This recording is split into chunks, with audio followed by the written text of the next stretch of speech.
Hello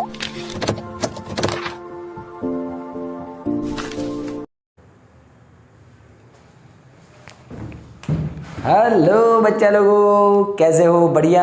चलिए, मेरा नाम है अलके सर फ्रॉम आराध्य क्लासेस CDM अहमदाबाद। दोस्तों, आज हम 11 साइंस इंग्लिश मीडियम वाले बच्चों के लिए फिजिक्स में जो चैप्टर नंबर 7 है उसका लेक्चर नंबर 7 लेके आए हैं दोस्तों। टैन टैन टैन टैन टैन टैन देवियो सज्जनों। दोस्तों, अभी तक हमने लेक्चर 6 तक जो बात किया है वो हमने सेंटर ऑफ मास के सम लिए, थियरी लिया, 1 डायमेंशन, 2 डायमेंशन, 3 डायमेंशन में। दोस्तों, अभी तक हम क्या कर रहे थे एक्चुअली में? अभी तक ये कर रहे थे चीज़ कि पार्टिकल लिए कोई m1 मास का, m2 मास का, m3 मास का, उससे जो सिस्टम बना उसका हमने सेंटर ऑफ मास फाइंड किया। तो सेंटर ऑफ मास दोस्तों पार्टिकल्स के सिस्टम का भी होता है, और हमारी बात हुई थी पहले लेक्चर में दोस्तों, रिजिड बॉडी का भी, सॉलिड बॉडी का भी सेंटर ऑफ मास हम फाइंड कर सकते हैं। ठीक है, तो centre of mass particle point like objects का भी होता है, उससे जो सिस्टम बने उसका, या तो जैसे कि डस्टर है, फिर कोई स्केल है, मतलब कुछ भी, तो उसका भी हम सेंटर ऑफ मास फाइंड कर सकते हैं। जैसे कि ये बोर्ड लगा हुआ है तुम्हारे सामने, उसका भी सेंटर ऑफ मास फाइंड कर सकते हैं। ठीक है, सो क्या होता है दोस्तों, ये सब डिपेंड करता है मास डिस्ट्रीब्यूशन पे, है ना। जैसे कि मैं मास m1 m2 m3 लेता हूँ और उसका एक सिस्टम बनाता हूँ, अभी ड्रॉ किया था ऐसा, तो उसका सेंटर ऑफ मास आप इजीली फाइंड किया है अपने सारे लेक्चर्स, जितने भी लेक्चर्स 6 गए हैं उतने तक। ठीक है, अब लेक्चर 7 में थोड़ा अटपटा चीज़ आने वाला है। क्या बोला है कि theoretical method for the estimation of centre of mass of solid body. Solid body का सेंटर ऑफ मास आप कैसे फाइंड करो, थियोरेटिकल मेथड बताइए। प्रैक्टिकल तो मैंने बताया आपको, कैसे याद है? वो पहले लेक्चर में ऐसे रखा था, ये देखो सेंटर ऑफ मास है, बीचों बीच उंगली है, देखो ना पेन इधर जा रही है ना पेन इधर जा रही है, पेन मस्त अटकी हुई है। तो दोस्तों उसको क्या बोलते हैं? Centre of mass. पेन ज़बरदस्त अटकी हुई थी ना बीचों बीच, आहा सर मज़ा आ गया सर। तो हमने सेंटर ऑफ मास का प्रैक्टिकल मेथड भी आपको बताया था। थियोरेटिकल मेथड में थोड़ा सा हम आगे बढ़ेंगे लाइफ में। कोई मान लो कि आप कोई एक सॉलिड बॉडी ले लो, जैसे कि ये रहा। अब सॉलिड बॉडी में दिक्कत क्या है दोस्तों? ये रहा सॉलिड बॉडी, ठीक है, एक डंडा ले ले या तो डस्टर ले ले, कुछ भी ले ले। सॉलिड बॉडी में इतने सारे स्मॉल मास एलिमेंट है, इतने सारे। दोस्तों देख के मुझे बता दे, चलिए डस्टर है, अब डस्टर में कितने पार्टिकल है? सर माइक्रोस्कोपिक कंपोनेंट लूँ ना मैं, माइक्रोस्कोपिक तो भी ओके हूँ मैं, समझ ले, तो भी मैं बराबर ही बोल रहा हूँ। माइक्रोस्कोपिक एलिमेंट से अंदर मास एलिमेंट से तुझे मास का एक भी पार्टिकल दिख रहा है, मतलब इसको बीन के बोल, ऐसा लेके बोल दे सर ये m1 है, ये m2 है। नहीं सर, इसमें बहुत सारे पार्टिकल्स भरे पड़े हैं दोस्तों, जो मैं देख भी नहीं पा रहा हूँ। ठीक है, so there are number of particle, number of small small mass elements in this duster. सो क्या होगा दोस्तों, ज़्यादा प्रॉब्लम कहाँ आता है कि ना तो मैं इसका एक्चुअली, मुझे किसी भी चीज़ का सेंटर ऑफ मास फाइंड करना हो तो पहली बात तो ये आएगा,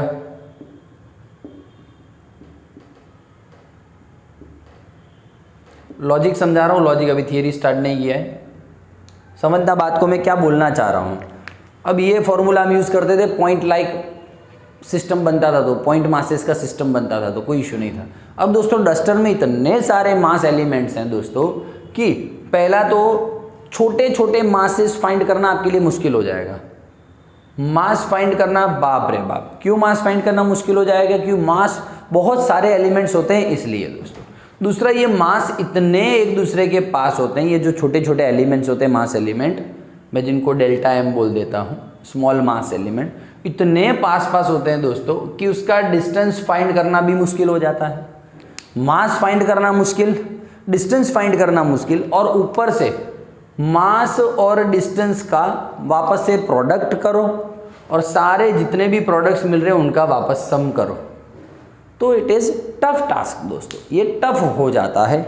इसलिए दोस्तों हम फिर क्या करते हैं, number of particles, n particles लेके फिर उसको छोटे छोटे स्मॉल सेगमेंट या स्मॉल मास एलिमेंट लेके उसमें काम करेंगे। ठीक है, तो दोस्तों हम क्यों यूज़ नहीं कर सकते वो मेथड m1 m2 वाला? क्योंकि क्या लिखोगे अब एग्जाम में, there are there are many numbers of particles in the small particles inside that solid body, so we cannot measure distance between them properly, or we cannot measure a mass of that particles, small particles. So after that we cannot do a product of that mass and distance, and after that we cannot do the summation या तो sum of the mass and distance. ठीक है, सो क्या हो जाएगा दोस्तों, that is why we have to use another method and that is called theoretical method for the estimation of the center of mass of particle. अब नया method आएगा जिसमें स्मॉल मास सेंगेट लूँगा मैं ये कंसिडर कर लेता हूँ कुछ भी,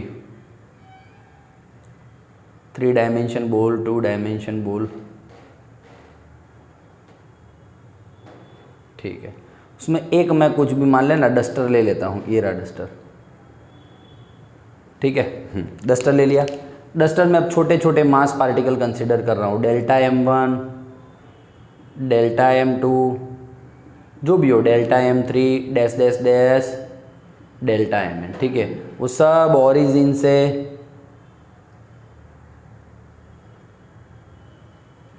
इतना इतना दूर है, कोई R1 पे होगा, R2 पे, R3 पे, डैश डैश डैश Rn पे, y axis, x axis and z axis, ठीक है।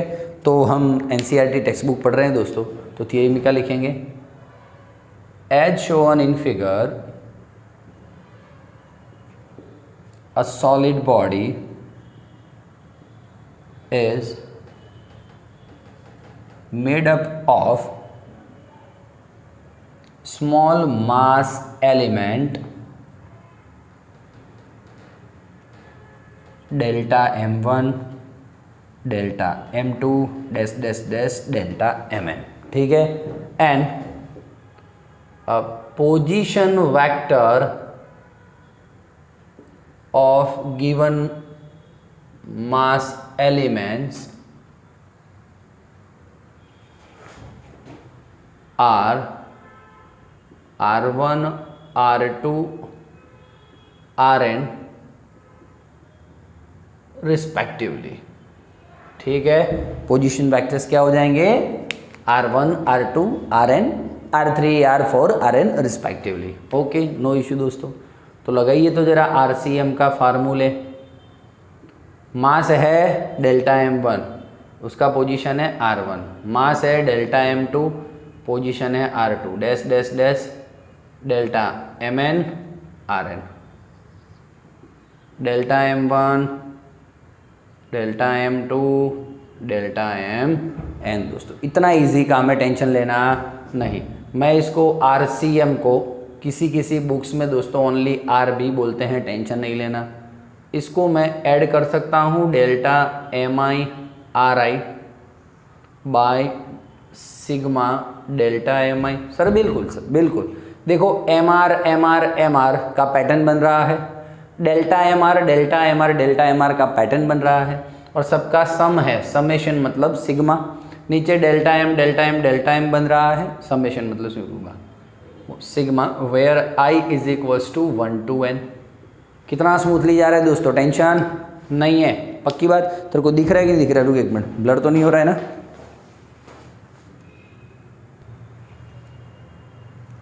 ओके ओके, चल भाई चल बेटा सेल्फी ले रे, ठीक है दोस्त, ओके। अब दोस्तों मान लो RCM की जगह पे मुझे x एक्सिस चाहिए, तो sir delta M1 x1 plus delta M2 x2 plus delta Mn xn, ऐसे लिख सकते हैं हम। उसी हिसाब से y एक्सिस के लिए, z एक्सिस के लिए कर सकते हैं, टेंशन नहीं है। इसको मुझे लिखना हो तो दोस्तों sigma delta Mi xi upon sigma delta Mi, ठीक है। अब ये तुम्हारी बुक में दिया नहीं है, ऐसा आपको समझाने के लिए, ऐसा ही y एक्सिस के लिए कर सकते हो, ऐसे ही z एक्सिस के लिए कर सकते हो। तो बुक में डायरेक्ट लिखा है sigma delta Mi yi sigma delta Mi, और z is equals to sigma delta Mi zi upon sigma delta Mi। इतना एक्स वाई जेड का काम था, ठीक है दोस्तों। अब दोस्तों मान लो कि और नंबर ऑफ पार्टिकल्स ऐड करता हूँ, और नंबर ऑफ पार्टिकल्स ज़्यादा बढ़ गए सपोज, तो क्या होगा सर, मास और छोटा होता जाएगा, जगह उतनी ही है, ये सॉलिड उतना ही है, सॉलिड जो बॉडी है वो उतना ही है, और मैं number of mass, number of particles बढ़ते जाए तो दोस्तों, तो जो जो मासेस है, नंबर ऑफ पार्टिकल के मासेस है वो और छोटे होते जाएंगे दोस्तों। तो देखो अभी तक तो मैं सबका सम कर रहा था, सबका समेशन कर रहा था सिग्मा से, लेकिन जैसे ही if number of particle increases in a solid body, then what happen? Okay, we have to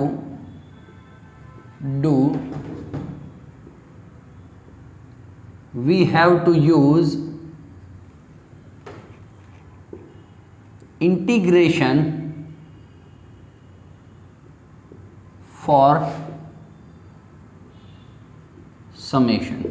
now summation के लिए अब हम सिग्मा यूज़ नहीं कर सकते दोस्तों, एक लिमिट आती है तब तक हम सिग्मा यूज़ कर सकते हैं, बहुत ही छोटे पार्टिकल्स हो जाते हैं तो उसके लिए अब इंटीग्रेशन आता है दोस्तों, ठीक है।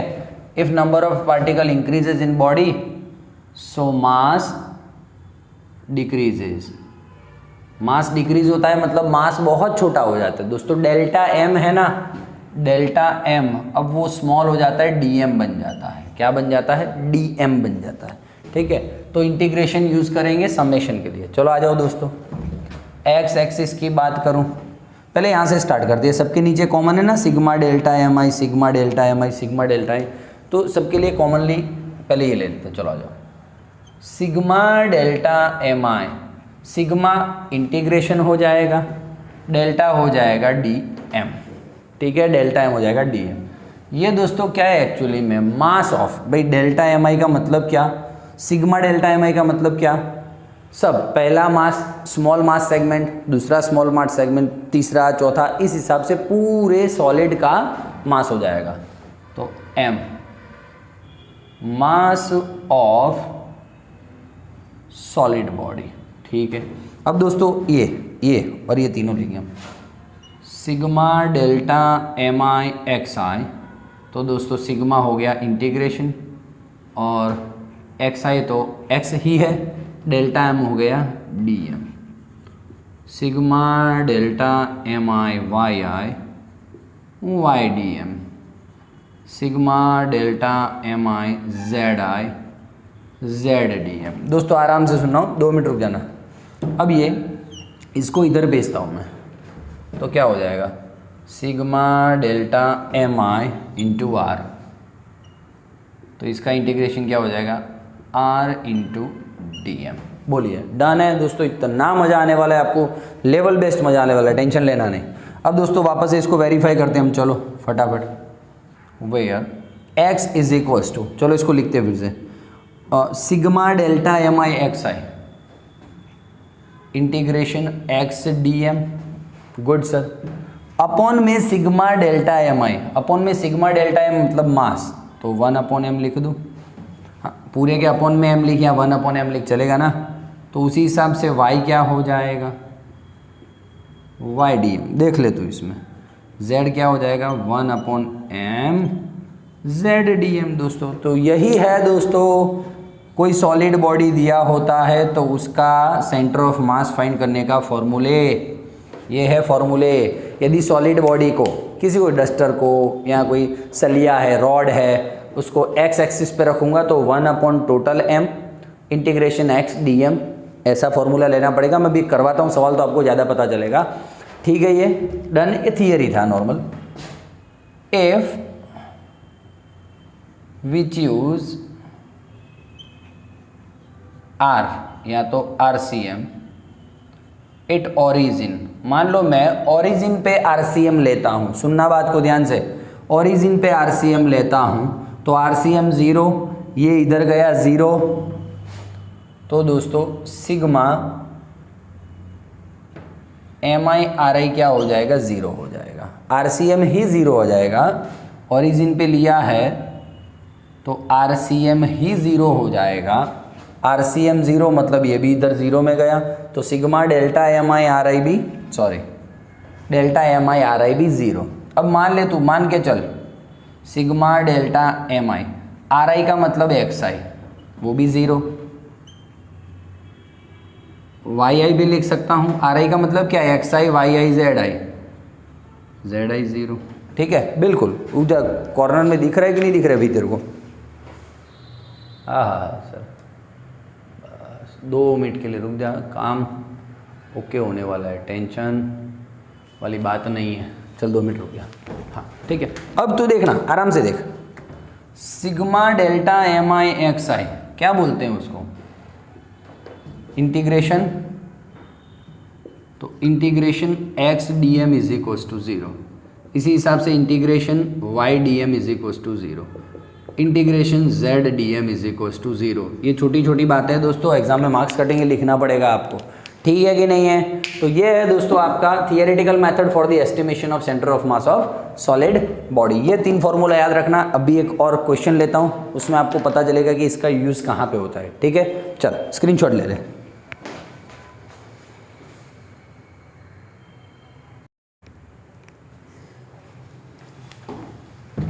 चल भाई, है ना, ये थियरी लेंगे, सारे फंडास क्लियर होने वाले, टेंशन नहीं लेना। सेंटर ऑफ मास पार्टिकल्स का फाइंड करना है अलग से, m1 m2 m3 दिया है, तो हमारा फॉर्मूला था दोस्तों, हमने लेक्चर 6 तक वही किया है, ठीक है? अभी देखिए, obtain a position of the centre of mass of a thin rod, पतला सलिया दिया हुआ है, of uniform density, equal mass distribution वाला, यूनिफॉर्म मास डिस्ट्रीब्यूशन वाला, यानी कि यूनिफॉर्म डेंसिटी वाला क्या दिया हुआ है, एक थिन रॉड दिया हुआ है, उसका सेंटर ऑफ मास फाइंड करना है दोस्तों। थिन रॉड मतलब सॉलिड बॉडी, सॉलिड बॉडी का तो सेंटर ऑफ मास सर हम इस हिसाब से ही फाइंड कर पाएंगे। उसको एक्स एक्सिस पे रखा है तो ये फॉर्मूला लेंगे, वाई एक्सिस पे रखूंगा तो वाई वाला, जेड एक्सिस पे रखूंगा तो जेड वाला। चलो लेट मी स्टार्ट, ठीक, चलो चला जा भाई। अब मैं एक सलिया रखने जा रहा हूं, किसी को बोलने का नहीं, घर की बात है अपने। ओ सलिया,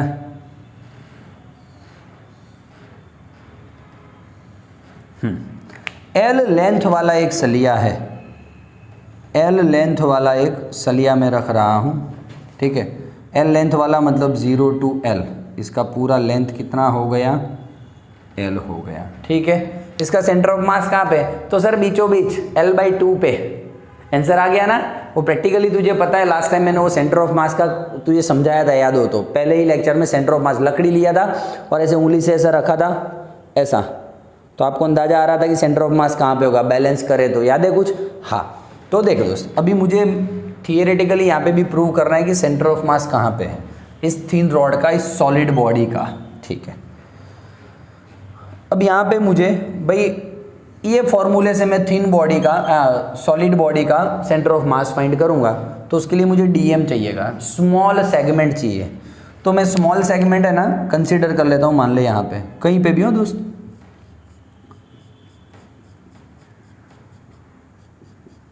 ये यहाँ पे है स्मॉल सेगमेंट, स्मॉल डीएम, और कितनी जाड़ाई होगी उसकी, कितना थिक होगा, dx जितना लंबा होगा, इतना dx जितना लंबाई ले ले, ठीक है? और वो सेंटर ऑफ ओरिजिन से कितना दूर होगा, मैं कंसिडर कर लेता हूँ x जितना दूर होगा, ठीक है? इस dm को दोस्तों यहाँ पे आप कंसिडर कर सकते हो, यहाँ पे, यहाँ पे, यहाँ पे, ये इसका ये कितना वेरिएबल है पता है? इस dm भाई x क्या शो करता है, dm का जगह, dm कितना दूर है ओरिजिन से, जो आपने कंसिडर किया है छोटा सा पार्टिकल वो, हाँ, उसके अकॉर्डिंगली हम पूरे रॉड का सेंटर ऑफ मास फाइंड करेंगे, ठीक है? अब ये यहाँ पे भी हो सकता है, ये तो x इतना हो जाएगा, ये यहाँ पे भी हो सकता है, तो x यहाँ तक हो जाएगा। तो x का क्या लिमिट आएगा, 0 से लेके L तक, x हम कहीं पे भी कंसिडर कर सकते हैं ये dm को, ठीक है? चल आ जा दोस्तों, सीधा लिख देने का, किसी को बोलने का नहीं। As shown in figure, a thin rod of uniform density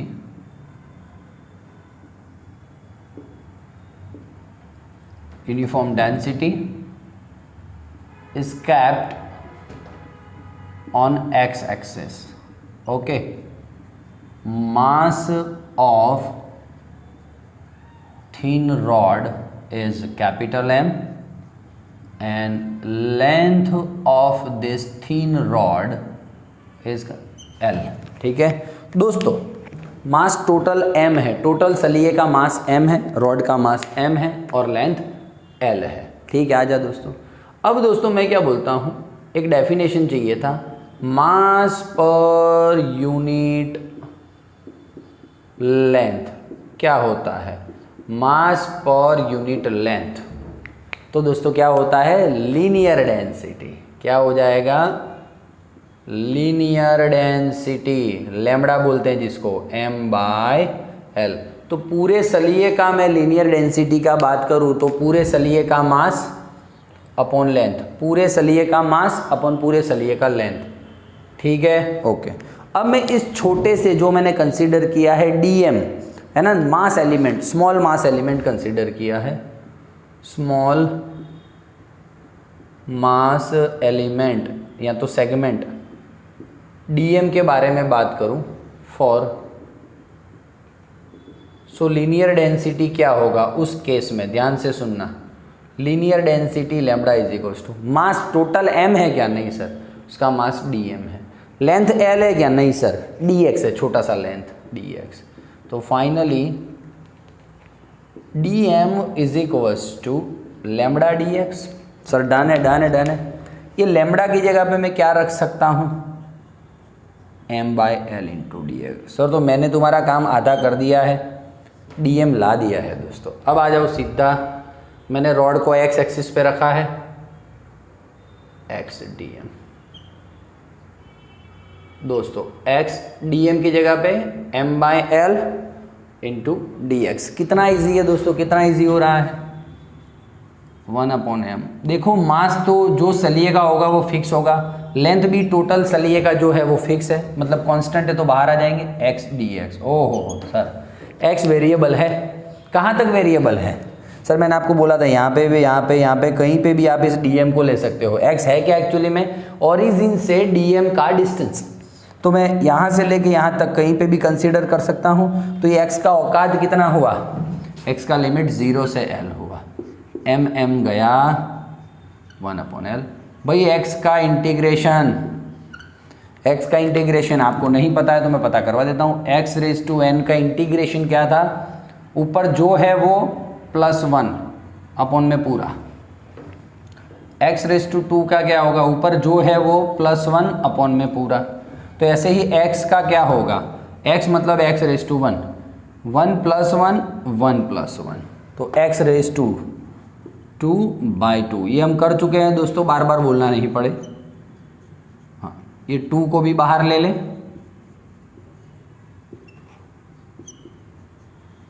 चलो भाई, upper limit l², lower limit तो 0 है, नहीं लिखेंगे, ठीक है। अब बोल, झुपाक गया, क्या बात है सर। तो सेंटर ऑफ मास कहाँ, position of centre of mass of thin rod of the uniform density कहाँ मिलेगा दोस्तों, l/2 पे, मतलब चल बेटा सेल्फी ले रे, बीचों बीच सेंटर ऑफ मास यहाँ पे मिलेगा। वो तो मुझे पता था सर, लेकिन हमको ऐसे लाना पड़ेगा, मार्क्स लेना है तो। बोल डन है कि नहीं दोस्तों। ऐसे बहुत सारे जो शेप है, जैसे कि मैं बोल दूँ स्पीयर, बोल दूँ डिस्क, है ना, बोल दूँ ट्रायंगल, तो ऐसे हर एक शेप का आप सेंटर ऑफ मास फाइंड कर सकते हो। इसी मेथड से कोई इश्यू नहीं है दोस्तों। लेकिन आपके एनसीईआरटी टेक्स्ट बुक के सिलेबस में खाली इस रॉड का, थिन रॉड का ही बात किया था, तो हम उतने तक सीमित रहेंगे दोस्तों।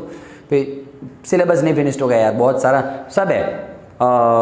स्पीयर का भी हम फाइंड कर सकते हैं इस हिसाब से, फिर हम ये क्या बोलते हैं उसको, डिस्क का भी फाइंड कर सकते हैं, सब ट्रायंगल वायंगल सबका फाइंड कर सकते हैं, लेकिन हम करेंगे नहीं। जी नीट के लेक्चर में ऑब्वियसली मैं प्रूव करवाऊंगा, टेंशन नहीं लेना, ठीक है। ये डन है, तो आप क्या लिखोगे लास्ट में, सो position of centre of mass of the thin rod of uniform density is exact at the mid point of the rod l/2, ठीक है। चल देख ले, अलग अलग शेप का मैं ड्राइंग करके देता हूँ, 2 मिनट रुक जा, स्क्रीनशॉट ले ले।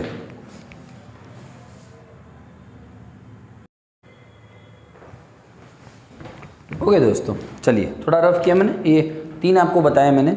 जैसे कि रिंग है, ये रे रिंग दोस्तों, ये रिंग है ना, रिंग का सेंटर ऑफ मास कहाँ पे होता है, रिंग पे नहीं होता है सर, यहाँ पे रिंग पे नहीं होता है, रिंग के यहाँ पे बीच में जो हवा दिख रही है यहाँ पे होता है। ठीक है दोस्तों, तो मैंने लिखा है रिंग का आउटसाइड होता है। रिंग का सेंटर ऑफ मास फिजिकल नहीं होता है, मतलब रिंग के ऊपर नहीं होता है। जैसे कि मैं डिस्क की बात करूँ, छोटा प्लेट कोई भी ले ले, प्लेट का जो डिस्क का सेंटर ऑफ मास होता है वो एग्जैक्टली उसके सेंटर में होता है। ठीक है, वो फिजिकल है, मतलब कि डिस्क पे ही आया हुआ है। ठीक है, तो और ट्राइंगल ले लूँ, ट्राइंगल का सेंटर ऑफ मास कहाँ होता है, जहाँ उसके मीडियन इंटरसेक्ट करते हैं वहाँ पे होता है दोस्तों, वो भी फिजिकल होता है ना। तो दोस्तों सेंटर ऑफ मास दो टाइप से होते हैं, बाहर भी होते हैं और अंदर भी होते हैं, मतलब फिजिकल होते हैं और नॉन फिजिकल भी होते हैं। ठीक है, तो बहुत सारे ऐसे आपकी बुक में ही दे रखे हैं, बहुत सारे शेप अलग अलग, सिलेंडर है, फिर होलो स्पीयर है, बहुत सारा अलग अलग दे रखा है। तो आप एक बार पढ़ लेना और याद करना, क्योंकि 1 मार्क में स्कूल की एग्जाम में पूछते हैं वो दोस्तों। ठीक है, उनका सर सेंटर ऑफ मास यहाँ पे कैसे आया, वो समझाने के लिए जी नीट में आप मुझे मिलना, मैं सब प्रूव करवाऊंगा कि कैसे आया। ठीक है, जैसे कि देख रॉड का प्रूव करवा दिया ना, कैसे बीचों बीच आया, तो इस हिसाब से सारा प्रूव करूंगा जी नीट के लेक्चर में। तब तक के लिए मजे कर दोस्त। वीडियो कैसा लगा जरूर से कमेंट बॉक्स में लिखना। Bye bye.